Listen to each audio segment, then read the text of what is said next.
பார்க்கணும்னா லெஃப்ட் தமிழ் சேனலை சப்ஸ்கிரைப் பண்ணி லைக் பண்ணி பெல் ஐகானை தட்டி விடுங்க. Thank you.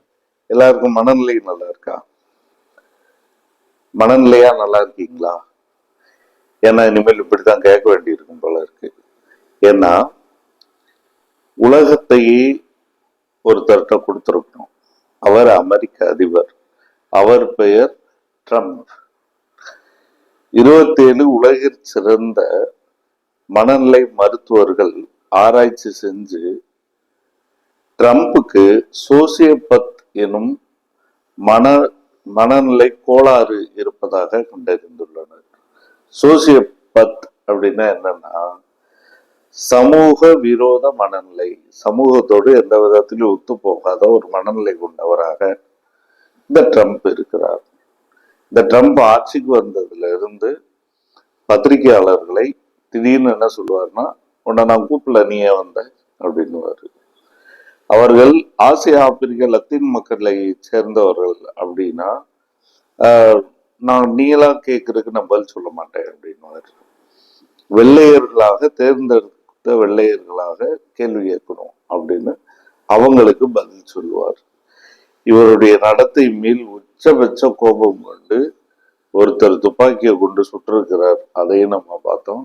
ஒருத்தர் சூவ கலட்டி வீசி இருக்கிறார் அமெரிக்காவில், அதையும் நம்ம பார்த்தோம். இப்படி நிறைய சுவாரஸ்யங்கள் ட்ரம்பை சுத்தி நடந்துகிட்டே இருந்தாலும் அமெரிக்கர்கள் திரும்ப ட்ரம்பை தான் அதிபராக தேர்ந்தெடுத்திருக்கிறாங்க.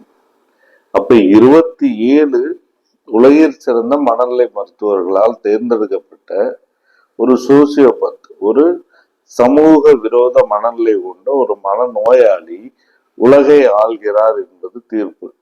அவர் உலகை ஆள்கிறார்னா என்ன அர்த்தம்? உலகம் முழுக்க 756 இடங்களில் தன் நாட்டுக்கு வெளியே இராணுவ தளம் வைத்திருக்கிற ஒரே நாடு அமெரிக்கா.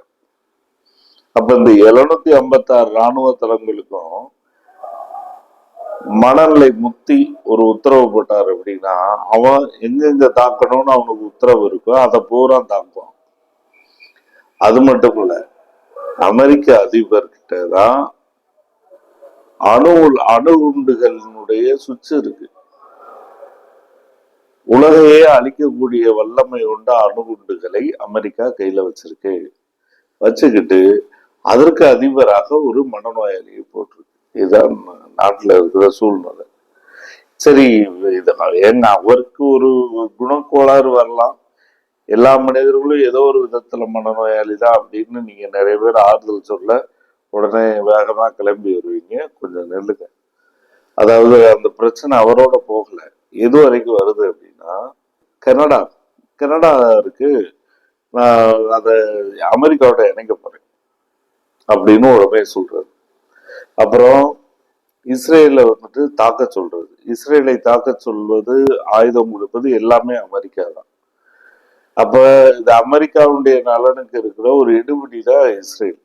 இஸ்ரேலை கடந்த 50 ஆண்டுகளாக வளர்த்து பராமரிக்கும் எஜமானன் அமெரிக்கா. அப்ப இஸ்ரேலுக்கு உத்தரவு போடுறது, தாக்க சொல்றது. ஈரான் மீது நியூக்ளியர் தளத்துல தாக்கி இருக்கிறார். மிக முக்கியமா என்ன பிரச்சனை அப்படின்னா, அமெரிக்காவுல ஒரு கால்நடை மொத்தமா இருக்குது. அதற்கு காரணம் என்ன சொன்னாங்க தெரியுங்களா? யுக்ரைன் நாடு இருக்கு, யுக்ரைன் நாடு, அங்க ஒரு அணு உலை வெடிச்சிச்சு. அதனுடைய கதிர்வீச்சு தாக்கத்தால அமெரிக்காவுல இந்த கால்நடைகள் இறந்திருக்கலாம்னு சொன்னாங்க. அப்ப உலகத்துல எந்த அணு உலையை தாக்குனாலும் அது பூமி பந்தம் முழுக்க அதனுடைய வேலையை காட்டும்.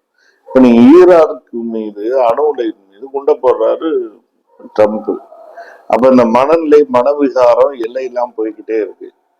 இதனாலதான் நம்ம இப்படிப்பட்ட ஒரு நபர் மீது இன்னைக்கு உலகம் எப்படிப்பட்ட அதிகாரத்தை கொடுத்திருக்கிறது. ஒரு அணுகுண்டு யுத்தம் வந்தா பூமியை அழிச்சிட்டு போயிடுவாரு. அதுதான் இன்னைக்கு யதார்த்தமா இருக்கக்கூடிய நிலைமை.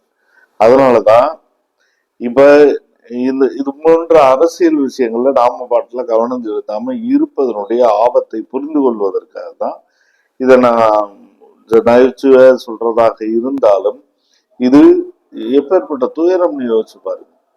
இஸ்ரேல் இப்ப வெறும் உணவுக்காக நின்ற மக்கள்ல 1756 பேரை கொண்டிருக்கான் ஒரு 3 மாசத்துல.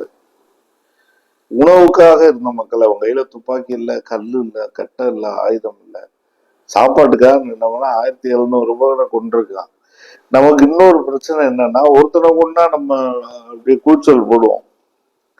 1700, 2000, 3000 இறப்புகளினுடைய எண்ணிக்கை போக போக போக நமக்கு இதுவே பழகி போயிருது. இப்ப உக்ரைன்ல இந்த போர்ல மட்டும் எவ்வளவு பேர் செத்துருக்காங்கன்னு நினைக்கிறீங்க? 6 லட்சம் பேர்னு சொல்றாங்க. மொத்தத்துல 10 லட்சம் பேர் கொல்லப்பட்டாங்கன்னு ஒரு செய்தி வருது. இது 6 லட்சம் பேர் அப்படின்னா அது என்ன? 10 லட்சம் பேர் அப்படின்னா என்ன? இதுக்கெல்லாம் மதிப்பு இல்லையா? வேல்யூ இல்லையா? கொல்லப்பட்டவங்க மனிதர்கள் இல்லையா? அப்ப இது எங்க போய் முடிய போகுது, எவ்வளவு ஆபத்துல முடிய போகுது அப்படின்றத தெரிஞ்சுக்கணும். ஒண்ணு. ரெண்டாவது விஷயம் என்னன்னா, இந்த யூடியூபர்ஸ் பூரா ஊடகங்கள் முழுக்க தொடர்ந்து என்ன வருது அப்படின்னா, புட்டின் ஒரு ரவுடி, ட்ரம்ப் ஒரு ரவுடி, அமெரிக்காவும் ரஷ்யாவும் மோதுறதுல உக்ரைன் மக்கள் அப்பாவியா சாகுறாங்க, இப்படி ஒரு ஸ்டோரியை இது பண்றாங்க. ஆக்சுவலா இதற்கு பின்னால் உள்ள ஒரு கதையை தெரிஞ்சுக்கணும். என்ன அப்படின்னா, 1991 இந்த வெள்ளக்காரர்களுடைய ஐரோப்பிய நாடும் அமெரிக்காவும் சேர்ந்து ஒரு பேச்சுவார்த்தையை கோர்பச்சேவ் அன்றைக்கு ரஷ்ய அதிபராக இருந்த கோர்பச்சேவிட ஒரு பேச்சுவார்த்தை நடத்துறாங்க.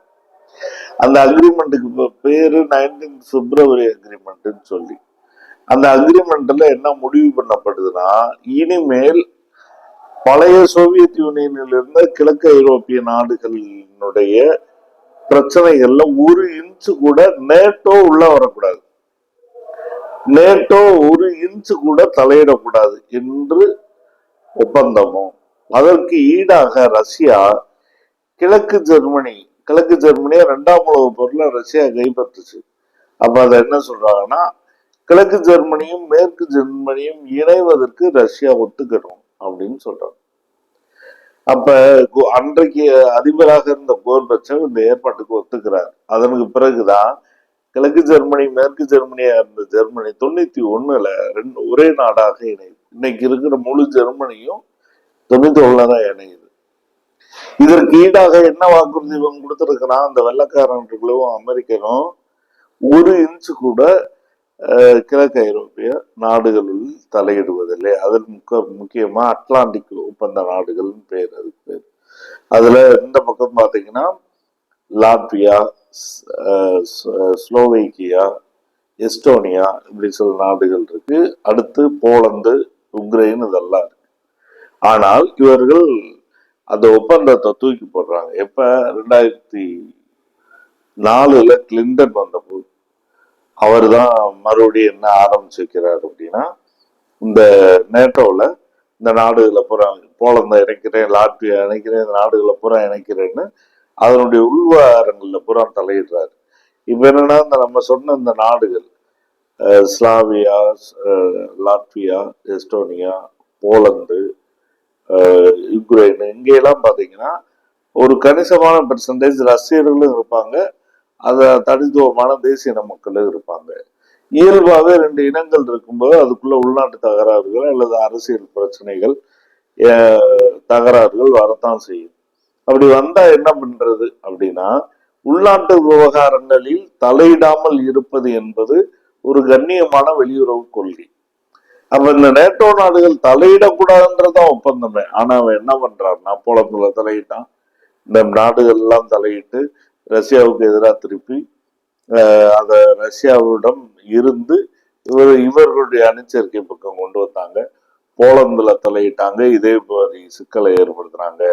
இன்னைக்கு உக்ரைன்ல தலையிட்டு உக்ரைனை நேட்டோல சேர்க்கிறோன்றாங்க. அதாவது நேட்டோ ரஷ்யாவோடு தொடர்பு இருக்கக்கூடிய இந்த நாடுகள்ல ஒரு இன்ச்சு கூட வரமாட்டேன்னு சொல்லிட்டு கடைசியில உக்ரைனை நேட்டோல மெம்பராகவே சேர்க்கிறேன் அப்படின்ட்டு பிரச்சனையை கிளப்பி, இப்போது இந்த கெலன்ஸ்கி இருக்காரு, அவர் வந்துட்டு நான் நேட்டோவோடு உக்ரைனை இணைக்க போறேன்னு சொன்னதுக்கு பிறகுதான் ரஷ்யா தாக்குதலை தொடுத்தது. அப்ப என்ன அப்படின்னா, ரஷ்யாவுக்கு ஒரு அச்சுறுத்தலை ஏற்படுத்துவது என்பதும் பழைய ஒப்பந்தத்தின்படி தலையிடா கொள்கையை மேற்கொள்வதையும் இவர்கள் செய்யல. அதன் விளைவாக என்ன ஆகுதுன்னா, இப்ப ரஷ்யாவுக்கு இடையில போர் நடந்துகிட்டு இருக்கு. இவர்கள் மீண்டும் மீண்டும் இப்ப கூட நம்ம என்ன பார்த்தோம், அமெரிக்காவும் ஐரோப்பாவும் சேர்ந்து உக்ரைனுக்கு ஆயுதம் வழங்கினாங்க. இல்லைன்னா ரஷ்யா ஒரே நாள்ல கண்ட்ரோல் எடுத்துட்டு போயிடும். ஆனா இவர்கள் தொடர்ந்து ஆயுதங்களை வழங்கி இந்த யுத்தத்தை நீட்டிப்பதன் மூலமாக தொடர்ந்து அங்க படுகொலைகளை மரணங்களை அதிகப்படுத்திருக்கிறாங்க. அப்ப நம்ம என்ன சொல்றோம் அப்படின்னா, அவங்க அடுத்த நாட்டு விவகாரங்களில் தலையிடா கொள்கையை கடைபிடிக்கிறது தான் இதற்குரிய சரியான வாய்ப்பு. ரஷ்யா தரப்புல 100% சரியாக நடந்து கொண்டார்கள் என்பதில் நம்முடைய வாதம். ஆனா ஒரு பிரச்சனைக்கு வேறு காரணமாக யார் இருக்கிறார்கள் என்பதை பார்க்கணும். எனவே இந்த அமெரிக்கா இப்படி பைத்தியக்காரத்தனமான ஒரு அதிபரை வைத்திருக்கும் போது இந்த நிலைமை இன்னும் மோசமாகுது. இஸ்ரேலை வச்சுக்கிட்டு லெபனான்ல படுகொலை, சிரியாவில் படுகொலை, பாலஸ்தீனர்கள் படுகொலை எத்தனையை பார்த்துக்கிட்டு இருக்கிறோம்.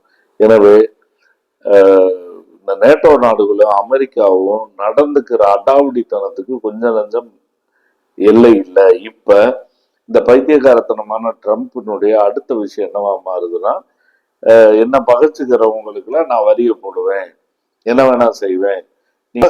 அரசியல் நிலைமையில அப்பப்ப நாம காதல வாங்கிக்கிறதும் என்ன நடக்குதுன்னு தெரிஞ்சுக்கிட்டு விழிப்புணர்வுற்ற குடிமக்களா இருக்கிறதும் நமக்கு அவசியம் என்பதை தெரிவித்துக் கொண்டு தற்போதைக்கு நிறைவு செய்கிறேன். நன்றி. இந்த மாதிரி வீடியோவை நீங்க நாலேஜோட பார்க்கணும்னா லெஃப்ட் தமிழ் சேனலை சப்ஸ்கிரைப் பண்ணி லைக் பண்ணி பெல் ஐகானை தட்டி விட்டுருங்க. தேங்க்யூ.